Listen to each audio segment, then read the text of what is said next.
Chemical ఫ్యాక్టరీలు పారబోసిన విష రసాయనాలు మనం తినే ఫుడ్ లోకి కామ్గా చేరిపోతున్నాయి. అతి డేంజరస్ కెమికల్ వ్యర్థాలున్న నీటితో కొంతమంది రైతులు పంటలు పండిస్తున్నారు. నిషేధిత పురుగు మందులైన క్లోరిడైన్, హెప్టాక్లోర్ వంటి వాటిని వాళ్లు తమ పంటలకు వాడేస్తున్నారు. ఈ పంటల్లో పండే కూరగాయలు గాని, తోటల్లోని ఫ్రూట్స్ కానీ మన ఆరోగ్యం మీద తీవ్రమైన ప్రభావాన్ని చూపిస్తున్నాయి. క్యాన్సర్ వంటి భయంకర రోగాలే కాకుండా నాడీ మండల వ్యవస్థ మీద, లివర్ మీద, ఇతర అవయవాల మీద ఇవి ఇండైరెక్ట్ గా విషం చిమ్ముతున్నాయి. మన కంటి చూపు సైతం మతకబారిపోయే పరిస్థితులు తలెత్తుతున్నాయంటూ చేస్తున్న హెచ్చరికలు భయపెట్టిస్తున్నాయి. వీటి వల్ల మనకు తెలియకుండానే ఆయుష్ తగ్గించుకుంటూ మృత్యువుకి దగ్గరవుతున్నాం. వర్షాలు సరిగ్గా పడక చాలా మంది రైతులు కెమికల్ వాటర్ నే తమ పంట పొలాలకు మళ్లిస్తుండటంతో మట్టిలో కలవాల్సిన విష రసాయనాలు కూరగాయల్లోనూ, ఆ తర్వాత మన శరీరంలోకి చేరిపోతున్నాయి. ఇటువంటి కూరగాయలు తింటే ఇక విషం తిన్నట్లే. కూరగాయలు లేదా పళ్ళు కొనే ముందు అవి ఏ పరిస్థితుల్లో పెరిగాయో తెలుసుకుని మరీ కొనాలని, పరీక్షించి చూసుకోవాలని నిపుణుల సలహా.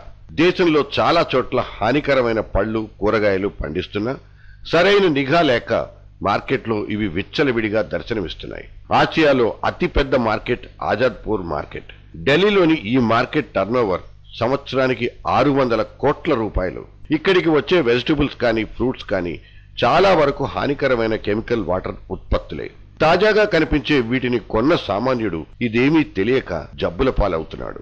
నిజానికి యూరోప్ దేశాల ప్రమాణాలతో పోలిస్తే మన ఇండియాలో కూరగాయలు, పళ్లల్లో టాక్సిక్ రసాయనాలు 750 రెట్లు ఎక్కువని కన్స్యూమర్ వాయిస్ అనే స్వచ్ఛంద సంస్థ తేల్చింది.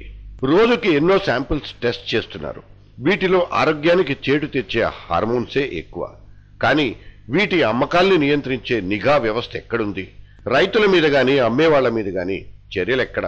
ఈ మధ్య క్రిమిసంహారక మందు ఎండోసల్ఫాన్ మీద మన వాళ్లు పరిశోధన జరిపారు. ఇది మనిషి ఆరోగ్యం మీద పెద్దగా దుష్ప్రభావం చూపదంటూ తేల్చారు. ఇప్పుడు కేరళ లాంటి రాష్ట్రాల్లో ఎండోసల్ఫాన్ నిషిద్ధం. పంట పొలాలకు ఈ పెస్టిసైడ్ ను వాడకూడదని జాతీయ మానవ హక్కుల సంఘం సిఫార్సు చేసింది. నిజానికి అమెరికా, జపాన్, కొరియా, ఆస్ట్రేలియా లాంటి దేశాలతో పాటు మొత్తం 73 దేశాల్లో దీన్ని నిషేధించారు.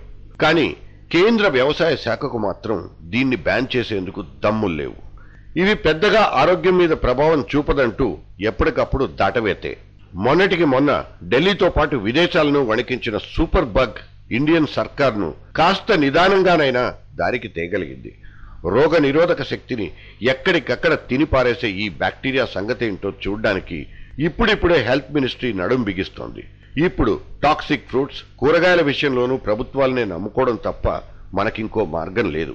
పర్వాలేదు తినండి, మేమున్నాం అని ఇప్పటికి భరోసా ఇచ్చినా తర్వాత మాత్రం నష్టాన్ని గ్రహించి నివారణకు చర్యలు తీసుకోక మాత్రం తప్పదు. అప్పటిదాకా ఈ గరళాన్ని గళంలోనే మనం భరించక తప్పదు.